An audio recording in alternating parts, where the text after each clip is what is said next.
शिक्षिका आहेत. त्याच्यानंतर आता एक काय सांगणार आहात तुम्ही मलाडच्या कोळीवाड्यात आज प्रचाराच्या वेळी कोळी बांधवांना भेटला, तुम्हाला चांगला प्रतिसाद मिळालेला आहात का कशा पद्धतीने, आणि काय नेमकं तुम्ही त्यांच्या समस्या जाणून घेतला आणि कशा पद्धतीने तुम्ही त्यांना आश्वासन दिलेलं आहात?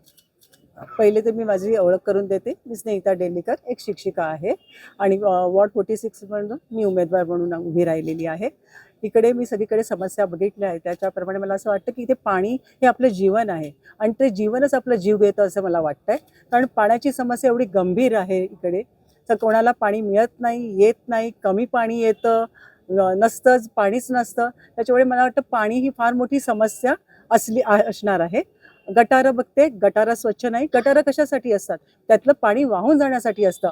पण इथे तर स्टॅग्नंट वॉटर आहे पाणी. त्याच्यामुळे मलेरिया म्हणजे होते मलेरिया, डेंग्यू, चिकनगुनिया हे आता इतके कॉमन झाले की त्याची आपल्याला सवय पडली आहे आणि त्याच्यातच आपण राहतो आहे.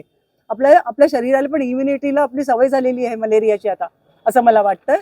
आणि रस्ते मी बघते आहे, स्टेशनपासूनचे येणारे रस्ते सगळीकडे एवढा मोठा रस्ता केलेला आहे, पण तिथे शिस्त नाही आहे. कोण कसंही उभं राहत आहे, कसंही फेरीवाले असतात आहे तिकडे, आणि ट्रॅफिक एवढं जाम होत आहे. ट्रॅफिक पण चॅनलाइज नाही झालेलं आहे. म्हणजे जेव्हा खड्डे रस्त्याची खोदकामं चाललेली आहे, रस्त्याची कामं चाललेली आहेत, पण ट्रॅफिकचं मॅनेजमेंट नाही आहे. त्याच्यामुळे सगळीकडे गर्दी असते आणि ट्रॅफिक इश्यू असतात.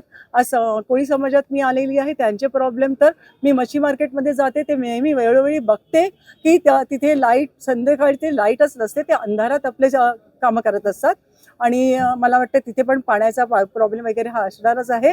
आणि मला असं वाटतं एक नगरसेविका इतकी वर्ष इथे काम करते जी कोळी समाजातनंच आहे, मग या कोळी समाजाचे प्रश्न सोडवणार कोण? त्यांच्या ज्या समस्या आहेत त्या सोडवणार कोण? मग त्या पदावर येण्याचा अधिकार आहे का त्यांना? मला असं वाटतं की तुम्ही मला एकदा चान्स द्या. मी त्या सगळ्या सुविधा म्हणजे ज्या नगरसेविकेचा खरा अर्थ आहे, गटार आणि रस्ते या सुविधा उपलब्ध करून देणारा सेवक म्हणजे नगरसेवक. मी तो नगरसेवक, तुमच्या वतीने मी तो नगरसेवक होईशी. आपल्यातीलच एकच आहे. तुमची फक्त समस्या आपल्या सर्वांच्या आवाज फक्त माझा असेल. जय हिंद, जय महाराष्ट्र. तुमच्या विरोधात एक भाजपकडून उमेदवार आहे जे कोळी, हे त्यांच्या समोर तुमचा कसा सामना केला जाणार, लढाई कशी असणार आहे निवडणुकीच्या ह्याच्यावरती? जोरदारच असणार आहे ना. म्हणजे काय त्यांनी कामच केलेली नाही आहेत ना काही.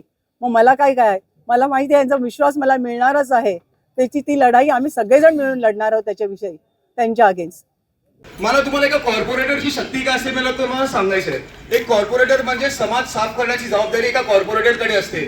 रस्ते, पाणी, खड्डे, आपलं चांगलं गार्डन्स, प्लेग्राऊंड, हे सगळी ताकद एका कॉर्पोरेटरकडे असते. पण सध्याच्या परिस्थितीमध्ये होतं काय आहे तुम्हाला माहिती आहे का? आपल्या जे सत्ताधारी लोक आहेत ते आपल्याला गृहीत धरत आहेत. म्हणून कधीच एवढ्या अनेक वर्षांपासूनची आपली अवस्था आहे आपल्या समाजाची ना, ती कधीच बदलली गेली नाहीये. आपले खड्डे, हा रस्ता दरवेळेला पाण्याने तुंबला जातो.